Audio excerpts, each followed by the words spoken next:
भांडूपमध्ये खासगी रुग्णालयात 19 वर्षीय तरुणीवर अतिप्रसंगाचा प्रयत्न, संतप्त मनसे कार्यकर्त्यांकडून कर्मचाऱ्याला चोप. नागपूरमध्ये युवक काँग्रेस हिमंत बिस्वा शर्मा यांच्या विरोधात काँग्रेस आक्रमक. काँग्रेस नेत्यांवरील कथित आक्षेपार्ह वक्तव्यावर काँग्रेस आंदोलकांचा संताप. बिस्वांच्या पुतळ्याचं दहन.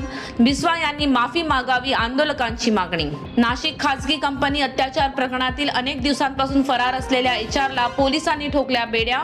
अश्विनी छननी असं एचआरचं नाव.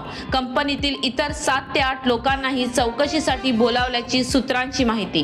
किल्ले रायगडावर एनडीआरएफ कडून रोपवे, रेस्क्यू, मॉक ड्रिल. प्रशिक्षित जवानांनी अत्याधुनिक उपकरणांच्या साहाय्यानं अडकलेल्या प्रवाशांची सुरक्षित सुटका कशी करावी याबाबत केला सराव.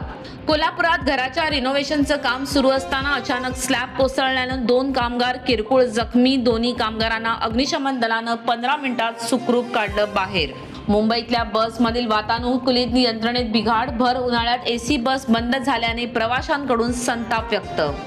पुण्यात 35 गुन्हे दाखल असलेला सराईत गुन्हेगार अखेर पोलिसांच्या जाळ्यात. आरोपींकडून खुनाचे 3 गुन्हे उघड. वाहतूक कोंडीमुळे मनमाड शहरातून जाणाऱ्या इंदूर पुणे महामार्गावर ट्रक आणि दुचाकीचा भीषण अपघात. दुचाकीवरील 2 जण गंभीर जखमी. अकोल्यातील डाबकी परिसरात अर्धवट जळालेल्या अवस्थेत आढळलेल्या मृतदेहाचा पोलिसांनी लावला छडा. कौटुंबिक वादातून पतीनेच पत्नीची केली हत्या. काही वर्षांपूर्वी दोघांचा झाला होता प्रेमविवाह. इंदापूर तालुक्यात अकोले येथे मध्यरात्री घरफोडी. 4 ते 5 चोरट्यांनी घरातील कपाट फोडून 7 तोळे सोनं आणि 25,000 रुपयांची रोकड केली लंपास. घटना सीसीटीव्हीत कैद.